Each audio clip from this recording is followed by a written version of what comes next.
اور وہ بے یار و مددگار کھڑے ہوتے ہیں، دور سے دیکھ رہے ہیں ڈاکو لوٹ رہے ہیں ان کے گھروں کو لائٹ، لیکن پولیس نہیں آ رہی وہاں پہ. تو یہ ایک ایسا فنومینا ہے جو کسی کے کیلکولیشن میں نہیں تھا. 2014 کے فلڈ کے اندر اس طرح ہوا تھا. ہم اس وقت گورنمنٹ میں تھے. ہم نے یہ پلان کیا تھا کہ ہم نے جو بوٹس تھیں، کیونکہ ریسکیو بوٹس 5 بجے کے بعد نہیں جاتی، ان کو لائٹ کا ایشو بن جاتا ہے، لیکن جو ہماری بوٹس ہیں ان کو رات 1 بجے بھی آپ بلائیں گے تو یہ جائیں گے. ہماری مینس جو پرائیویٹ چل رہا ہے. ہم نے کیا کیا تھا، ہم نے پیٹرولنگ کرواتی تھی. ہم نے 3 کلیشن کوف والے، پولیس والے 2-3 اپنے جو ہیں بندے، ان کو ہم نے کہا کہ آپ اندر جائیں اور ایک دفعہ یہ آواز نیچے جانی چاہیے کہ بھائی مسلح لوگ اندر پھر رہے ہیں. اب اگر کوئی واردات والا ہے، آپ یقین کریں واردات بند ہوگی. لوگ آتے ہیں، میٹھے چاول کھلاتے ہیں، وہ لوگ شوق سے کھاتے ہیں، کیونکہ جو بیٹھے ہیں وہ اپنے گھر کو گارڈ کرنے کے لیے بیٹھے ہیں، شوق سے نہیں بیٹھے، تکلیف میں بیٹھے ہیں. ہم نے جو بوٹس ہیں وہ صرف ان لوگوں کے لیے اب رکھی ہیں کہ ان کا کھانا، ان کا دانا، آپ کو پتا ہے کہ لوگ یہاں کوشش کرتے ہیں کہ جو رشتہ دار بچے باہر نکالے ہیں وہی کھانا بھیج دیں، یا جو ادارے دے رہے ہیں ان کا. تو کچھ بھی نہیں ہو رہا سوائے ہماری بوٹس کو قصوروار بنایا جا رہا ہے کہ آپ کی بوٹس کو ڈاکو اندر جا رہے ہیں. یعنی ہر بوٹ کے اوپر ایک لوکل آدمی ہمارا ساتھ ہے، جو ہمارا سیاسی نمائندہ سمجھ لیں، اس کو ایک فیملی کا پتہ ہے، گھر کا پتہ ہے. ہم پہ الزام ہے، ہمارے جو ہیں وہ بوٹ چلانے والے اکثر اٹھا لیے جاتے ہیں کہ یہ چور ہیں. ہم شام کو جا کے چھڑواتے ہیں، بجائے اس کے کہ ہماری ہیلپ کی جائے ہمارے بندے اٹھا لیے جاتے ہیں. تو یہ ان کا کام ہے. اگر پولیسنگ بھی آپ نے ہم سے کروانی ہے کہ اندر جناب پیٹرولنگ بھی ہم کریں، تو پھر ہمیں اختیار دے دیں، وردی ہمیں دے دیں، یہ ہماری جگہ الیکشن لڑ لیں، ہم ان کی جگہ نوکریاں کر لیں گے. موجیں تو یہ کر رہے ہیں دفتروں میں، اے سیوں میں، بڑی بڑی گاڑیوں میں، بٹ عوام کے لیے کچھ نہیں کر. وقاص صاحب یہاں پر آ نہیں سکتے، جی بے انتہا پرچے ہیں، تو لیکن ظاہر ہے پولیٹیکلی آپ ان کے بہت زیادہ آپ کی سپورٹ انہیں حاصل ہے. یہاں پر ہم نے سنا، لوگوں کی باتیں سنی، اس سے بہت زیادہ اپریسیشن تھی ان کی. تو ان لوگوں، وقاص صاحب کی جو غیر موجودگی ہے وہ کیسے امپیکٹ کرتی ہے اور آپ اس کو کیسے کاؤنٹر کرتے ہیں؟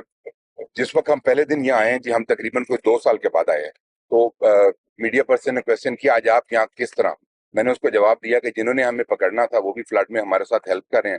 10-15 دن جب تک پانی ہے ہم کام کریں گے، جب پانی اتر جائے گا وہ پھر ہمارے پیچھے پڑ جائیں گے. وقاص کی کمی بالکل ہے، اور کیونکہ 2-2.5 سال ہو گئے ہیں وہ اپنے گھر، اپنے علاقے سے باہر ہے.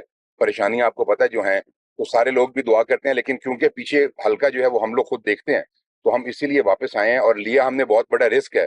ابھی ہم سن رہے ہیں کہ پیٹرول پمپس بھی بند ہوں گے، ملیں بھی بند ہوں گی، گھی کی بھی کوالٹی ٹھیک نہیں ہوگی، ٹرانسپورٹ بھی جو ہے وہ سپیڈ کرے گی. بہت کچھ ہو رہا ہے جو میں یہ بولتا ہوں، کیونکہ سب سے پہلے ڈسٹرکٹ کے اندر میں نے پہلا بیان دیا تھا اور کہا تھا کہ سختیاں اب شروع ہو جائیں گی، لیکن کیونکہ لوگوں کی تکلیف ہے تو وہ ہماری جو سختیاں اس سے ان کی تکلیف بڑی ہے.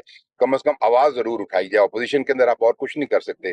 باقی ہم اپوزیشن کے ساتھ اپنا ایک اور حق بھی ادا کر رہے ہیں. جس پوزیشن میں جس قابل ہیں ہم اپنے لوگوں کے ساتھ کھڑے بھی ہیں اور ان کی ہیلپ بھی کر رہے ہیں. اور پی ٹی آئی کی طرف سے ہمیں بڑی ہیلپ ہے. ہمیں کے پی کے سے بہت جو ہے وہ وہاں سے راشن آ رہا ہے. پنڈی اسلام آباد سے ہمارے پی ٹی آئی کے جو دوست ہیں وہ بھی بھیج رہے ہیں. 1-2 گاڑیاں کر کے آ رہی ہیں. جس طرح ہم نے ان کی ضرورت کے وقت ہیلپ کی تھی، اب ہم مصیبت میں ہمارے وہاں کے جو بھائی ہیں وہ ہماری ہیلپ کر رہے ہیں. اچھا یہ بتائیے کہ لوگوں کا کانفیڈنس کا لیول کیا ہے؟ بہت سارے لوگ جب ہم ان سے ملتے ہیں تو وہ کہتے ہیں کہ بس جی وہ خان صاحب تو ایک اب بند گلی میں آ گئے ہیں، پتہ نہیں اب کیا ہوگا، وہ تو بالکل ڈیڈ لاک آ گیا ہے. تو کچھ لوگ اس سے مایوس بھی ہوتے ہیں صورتحال سے. یہاں پر جو عام لوگ ہیں وہ کیا آپ کو بتاتے ہیں؟ کیا آپ ان کی بات چیت ہوتی ہے؟ وہ ابھی دے آر ہوپ فل، پر امید ہیں؟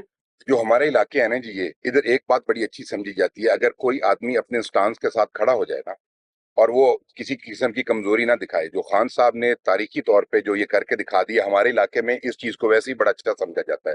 وقتی طور پہ مصیبتیں پریشانیاں ہیں، اللہ تعالیٰ انشاءاللہ دور کرے گا. ہماری دعا ہے خان صاحب، کیونکہ خان صاحب نے باہر آنا ہے تو ہم لوگوں نے بھی جو ہے وہ ایزی ہونا ہے. تو ہم سب جو ہیں وہ انٹر لنک ہیں ایک دوسرے کے ساتھ. تو یہاں خان صاحب کے لیے اسپیشل دعا بھی ہوتی ہے.